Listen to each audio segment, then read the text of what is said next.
안녕하세요. 상호캡슐입니다. 작년부터 주택임대차보호법의 계약갱신 청구권이 시행되고 나서 말도 많고 탈도 많은데요. 임차인이 계약갱신 청구권을 행사했을 경우 임대인은 자신이 실거주한다는 이유로 계약갱신 청구권을 거절할 수가 있는데요. 이런 경우에 임차인 입장에서는 정말 이 임대인이 실거주를 하려고 계약갱신 청구권을 거절했는지, 아니면 그냥 실거주한다고 거짓말하고 일단 나를 내보낸 다음에 더 비싸게 임차인을 맞추려고 하는 것인지 항상 궁금하고 또 의심스럽고요. 임대인 입장에서는 정말 실거주를 목적으로 계약갱신 청구권을 거절하고 실거주를 했는데 갑자기 건강상 문제가 생긴다든지 아니면 급한 해외 발령이 생긴다든지 등의 사유로 더 이상 실거주를 하지 못하고 새로운 임차인을 구하게 될 때 이것도 정말 법에 저촉되는 것인지, 다시 말해서 임차인에게 거짓말을 했다는 이유로 손해배상 청구를 해줘야 되는지 이에 대해서 항상 궁금해합니다. 그래서 오늘은 이에 대해서 한번 살펴보려고 합니다. 먼저 기사를 한번 보시죠. 머니투데이 기사인데요. 쫓겨난 세입자 집주인 실거주 알아보려니 확정일자로 추측하라고 라는 약간 비판적인 그런 어조를 띤 기사의 헤드라인입니다. 보시면 경기도청에서 임대차보호법 관련 무료 법률 상담을 하는 공인중개사 조재성 씨는 공인중개사가 무료 법률 상담을 하고 있는 모양이네요. 최근 집주인이 들어와 살겠다는 이유로 계약갱신 청구권을 거절당해 쫓겨난 임차인을 상담했는데, 그는 주택임대차보호법에 따라 실제 집주인이 그 집에 들어와 살고 있는지 확인할 수 있으니 주민센터에 가서 알아보라 라고 조언이 했지만 헛수고였다. 임차인이 주민센터에서 들은 답변은 개인정보보호법 때문에 정보를 제공할 수 없다는 내용뿐이었다. 정말 이런지 제가 뒤에서 자세히 법령 해석을 통해 설명드릴게요. 사실 이렇지는 않습니다. 지난해 7월 주택임대차보호법 개정안 시행에 따라 갱신청구권이 도입되면서 임차인들은 2년 더 살겠다며 계약갱신을 요구하자 집주인들은 유일하게 갱신을 거절할 수 있는 방법인 집주인 실거주를 꺼내들었다. 본인들이 직접 들어가 살 예정이므로 계약을 연장할 수 없다는 것이다. 이렇게 쫓겨난 임차인들은 집주인이 실제로 들어와 살고 있지 않고 새 임차인을 구했을 경우 손해배상을 청구할 수 있는데, 하지만 집주인이 살고 있는지 여부를 확인해 손해배상을 청구하려고 해도 증거를 확보하기가 쉽지 않다 라고 되어 있고요. 제가 한번 자세하게 여러분께 설명해 드리도록 그렇게 할게요.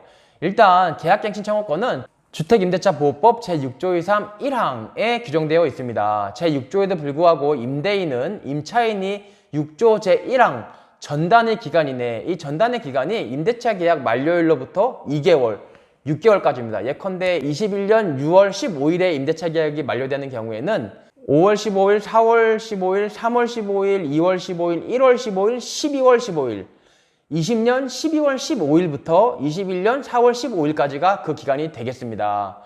계약갱신을 요구할 경우 정당한 사유 없이 거절하지 못한다라고 해서 여러분들이 잘 아는 계약갱신 청구권을 규정해 놓고 있고요. 다만 8호에 보면 임대인의 직계존속, 직계보식을 포함한다. 무슨 얘기냐면 임대인이 내가 살겠다라고 들어가도 임차인은 나가야 되지만 임대인의 아버지 또는 어머니 또는 임대인이 아들 또는 딸이 들어갈 테니 임차인 자리를 비켜주세요 라고 해도 임차인은 계약갱신 청구권을 행사할 수 없다는 그런 의미입니다.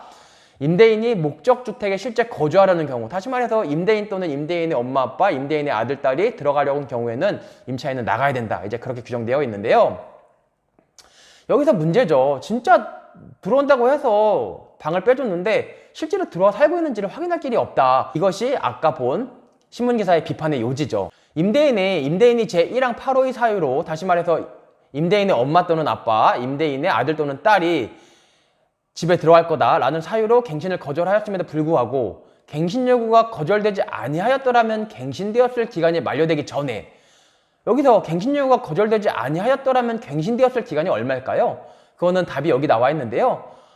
임차인은 제1항에 따른 계약갱신 요구권을 1회에 하나여 행사할 수가 있고, 이 경우 갱신되는 임대차의 존속기간은 2년으로 본다라고 되어 있습니다. 그러니까 갱신 요구가 거절되지 않고 갱신이 됐더라면은 임차인은 존속기간 2년 동안 더 살 수 있으니까 갱신되었을 기간도 2년인 것이죠. 그래서 이 2년이 만료되기 전에 정당한 사유 없이 제3자에게 목적주택을 임대한 경우 임대인은 갱신거절로 인하여 임차인이 입은 손해를 배상해야 된다고 되어 있습니다.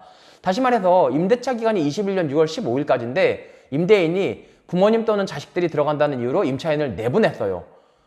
그런데 21년 6월 15일이 만기니까 원래 이 갱신이 이루어졌다면 23년 6월 14일까지 임차인은 살 수 있었죠. 그러니까는 21년 6월 15일부터 23년 6월 14일까지 사이에 임대인이 내가 살 거예요 라고 해서 임차인을 내보내 놓고 예컨대 22년 한 10월경에 새로운 임차인을 구해요. 정당한 이유 없이. 이런 경우에는 임차인에게 손해배상을 해야 된다는 것입니다. 근데 여기서 핵심은 뭐냐면 정당한 사유 없이 새로운 임차인을 구했을 경우입니다. 이 정당한 사유가 어떤 것이 인정될 수 있는지는 조금 이따 제가 살펴볼게요. 그렇다면 임대인이 자신의 부모님 또는 자식들이 들어간다는 이유로 임차인을 내보내고 임대기간 만료일로부터 2년 내에 새로운 임차인을 구해서 전세보증금을 더 올려받아서 경제적 이득을 취했어요. 그런 경우 임차인은 나한테 말한 거가 거짓말이었죠. 그런 경우 손해배상을 청구할 수 있는데 그럼 손해배상을 얼만큼 청구할 수 있느냐?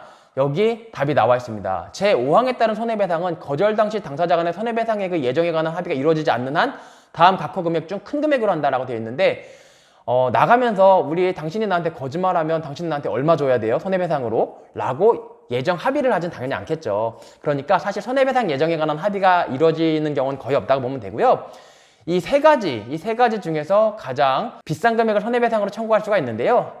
간단하게 한번 살펴볼게요. 갱신 거절 당시 월 차임액의 3개월분에 해당하는 금액. 다시 말해서 내가 들어갈 거니까 나가주세요 라고 갱신 거절했을 그 시점, 임대차 기간 만료일부터 대략 2달 정도 앞선 시점이 되겠습니다. 하지만 한편으로는 임대차 기간 동안에 월차임이 변화되지는 않죠. 따라서 갱신 거절 당시의 월차임이라는 거는 그냥 임대차 계약상 월차임이라고 해석하시면 되겠습니다. 예컨대 월세가 200만 원이면은 600만 원을 손해배상으로 임차인이 당신이 나를 속였다는 이유로 임대인에게 손해배상을 청구할 수 있다는 그 얘기입니다. 그리고 2호를 보면요. 임대인이 제3자에게 임대하여 얻은 환산 월차임과 갱신 거절 당시 환산 월차임 간 차액의 2년분에 해당하는 금액. 이 금액은 뭐냐면요. 임대인이 임차인에게 내가 집에 들어간다라고 해서 임차인을 내보냈잖아요. 그리고 이제 더 전세금 또는 월차임을 많이 받기 위해서 새로운 임차인을 구했어요. 그럼 이 임차인과 또 체결한 임대차 계약서상 그 월세가 있을 거잖아요. 그 월세를 말하는 거예요. 임대하여 얻은 그 월세와 임차인한테 기존에, 그러니까 내가 나가라고 해서 나간 기존의 임차인의 월세가 있겠죠. 그 월세의 차액, 예컨대 기존 월세가 200이었고 월세가 올라서 새로 받은 임차인의 월세가 300이었으면 200과 300만 원의 차이, 이 100만 원의 2년치, 다시 말해서 2,400만 원이 되겠죠. 이 2,400만 원을 임차인이 임대인에게 손해배상 청구할 수 있다는 얘기입니다. 그리고 제3호에는 제1항 8호의 사유로 인한 갱신거절로 인하여 임차인이 입은 손해액. 사실 이 3호는 굉장히 포괄적으로 손해배상액의 일반 법리를 적어놓은 것에 지나지 않고요. 1호 또는 2호, 이 두 개의 금액 중에 큰 금액을 임차인이 임대인에게 청구할 수 있는 건데요. 1호보다는 일반적으로 2호가 더 클 가능성이 많습니다. 왜냐하면 월세의 3개월치보다 지금은 워낙에 월세랑 전세가가 오르고 있기 때문에 이 기존의 임차인이 냈던 월세와 새로 들인 임차인이 낼 월세의 차액의 2년치가 기존 월차임이 3개월치보다 더 금액이 크기 쉽다고 보여집니다. 임대인이 임차인에게 직접 거주한다는 이유로 내보냈다고 한번 가정을 해볼게요. 그러면 임차인 입장에서는 정말 이 사람이 나를 내보내고 실거주하고 있는지 확인을 해야 되는데 그럴 수 있는 방법이 뭐가 있을까요? 주택임대차보호법 시행령에 보면은 답이 있는데요. 주택임대차보호법 시행령 6조에 보면은요.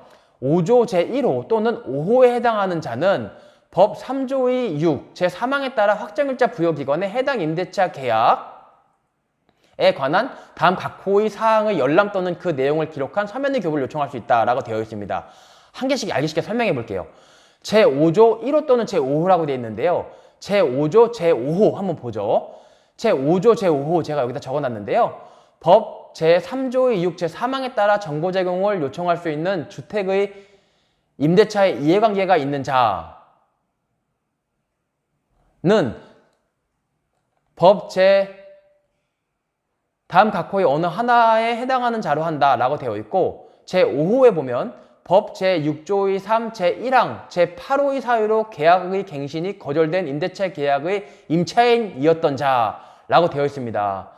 다시 말해서 집주인이 들어간다고 해가지고 불가피하게 그 집에 갱신권을 행사하지 못하고 나온 그 임차인은 5조의 5호에 해당하기 때문에 법 제3조의 6 제3항 3조의 6 제3항이 여기 있는데요. 주택임대차에 관하여 이해관계가 있는 자는 확정일자 부여기관에 해당 주택의 확정일자 부여일 차임 및 보증금 등 정보 제공을 요청할 수 있다 라고 되어 있는데, 이 조항에 따라서 확정일자 부여기간이라는 거는 일반적으로 동주민센터입니다. 우리 가까운 동주민센터입니다. 확정일자 부여기간에 해당 임대차 계약에 관한 다음 각 호의 사항의 열람 또는 그 내용을 기록한 서면의 교부를 청구할 수 있다라고 되어 있어서, 읽어보면 임대차 목적물, 임대인, 임차인의 인적사항, 5조 5호에 해당하는 자, 다시 말해서 계약갱신 청구권 거절당해서 쫓겨난 임차인은 임대인, 임차인의 성명, 법인명 또는 단체명으로 한정한다. 이름만 알 수 있다는 얘기고요. 확정일자 부여일, 차임, 보증금, 임대차 기간, 이런 내용들을 임대인이 자신의 실거주한다는 이유로 갱신권 행사하지 못하고 집을 나오게 된 임차인은 동주민센터 가서 열람 또는 그 서면의 교부를 청구할 수 있다는 내용이에요. 다시 한번 간단하게 말씀드려보면, 21년 6월 15일 날 임대차 계약이 만기여서 21년 한 4월 15일쯤에 집주인이 나 들어가 살 거예요 라고 해서 갱신청구권이 거절당하는 바람에 6월 15일 날 임차인이 나왔어요. 6월 15일에 임차인이 나온 다음에 임차인은 늘 의심스럽죠. 그러면 예컨대 한 22년 한 3월쯤 돼가지고 동주민센터를 찾아가는 거예요. 근데 이때 그냥 찾아가시면 안 되고 뭘 찾아가셔야 되냐면, 또 법무부령에 보면은 주택임대차 계약 증서상의 확정일자 부여 및 임대차 정보작용에 관한 규칙이라고 있는데요. 뭐라 되어 있냐면, 주택의 임대차에 이해관계가 있는 자, 아까 말한 그 임차인은 이해관계가 있는 자예요. 임대차 정보 제공을 요청하는 경우에는 별지 3호 서식의 임대차 정보 제공 요청서에 다음 각호의 서류를 첨부하여 제출해야 된다라고 되어 있어서, 0제5조 5호의 경우, 다시 말해서 실거주를 이유로 해서 쫓겨난 세입자는 계약 증서 등 해당 주택의 임차인이었던 자임을 증명하는 서류라고 되어 있는데요. 이거는 그냥 임대차 계약서예요. 다시 한번 종합해 보면은요, 계약갱신을 거절당해서 집을 나온 세입자는 22년 3월 15일이든 3월 25일이든 계약기간 만료 후에 임대인이 정말 임차인을 새로 구했는지, 더 보증금을 많이 받아서 임차인을 새로 구했는지가 의심스러우면 동주민센터에 가실 때 임대차 계약서, 기존에 자기가 작성했던 임대차 계약서를 가지고 동주민센터에 가시면은 뭐뭐를 알려주냐면은요, 임대차 목적물, 임대인과 임차인의 인적사항, 다시 말해서 나 말고 더 월세 또는 전세금을 비싸게 받아가지고 새로운 임차인을 맞췄다면 그 임대인, 임차인의 인적사항, 이름은 뭐고, 확정일자 부여일, 보통 임차인들이 확정일자를 부여받으니까요, 이 확정일자 부여일은 언제고, 또 차임은 얼마고 보증금은 얼마고, 임대차 기간은 얼마인지. 차임이랑 보증금은 왜 필요할까요? 이 사람 차임을 알아야 내가 냈던 차임이랑 지금 새롭게 들어온 임차인의 차임의 차액의 2년치만큼을 임대인에게 손해배상을 청구할 수가 있겠죠. 그래서 이러한 내용들을 알 수가 있다는 겁니다.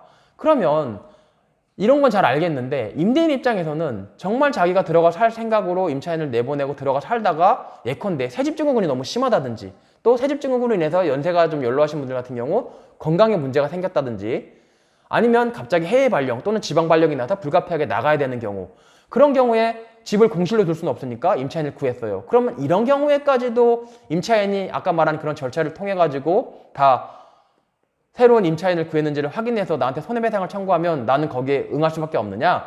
그렇지는 않습니다. 그건 또 뭘 보면 알 수 있냐면요, 주택임대차 보호법에 보면 임대인이 제1항 8호의 사유로 갱신을 거절하였음에도 불구하고 갱신 요구가 거절되지 아니하였다면 갱신되었을 기간이 만료되기 전에 정당한 사유 없이 제3자에게 목적주택을 임대한 경우 임대인은 갱신 거절로 인하여 임차인이 입은 손해를 배상하여야 한다라고 되어 있는데, 가장 중요한 부분 정당한 사유 없이입니다. 그러니까 임대인이 실거주 목적으로 임차인을 내보낸 다음에 자기가 실거주하다가 건강상의 문제나 아니면 해외 발령 또는 지방 발령 등의 사유로 정당한 사유 있게 새로운 세입자를 구한 경우에는, 새로운 세입자가 기존 세입자보다 월세를 더 많이 내는 세입자라고 하더라도 임차인에 대한 손해배상 청구 의무가 없습니다. 그런데 내가 정말 건강상 문제 또는 해외 발령, 지방 발령, 생업상 사정으로 인해서 정당한 사유 이시 새로운 임차인을 구했음에도 이것을 재판에서 어떻게 입증해야 되느냐? 임대인은요, 예컨대 새집증후군으로 인한 호흡기에 문제가 발생했다든지, 아니면 그때 당시 갑자기 큰 병이 나서 요양을 하러 가야 된다든지, 그런 사유를 입증하기 위해서 병원 진단서나 아니면 해외 발령 또는 지방 발령이 나는 경우에는 인사 발령서 등의 자료를 가지고 있다면 그 자료를 법원에 제출을 하면 임차인의 손해배상 청구는 받아들여지지 않을 걸로 보여집니다. 네, 그럼 이상으로 성우캡슐이었습니다. 감사합니다.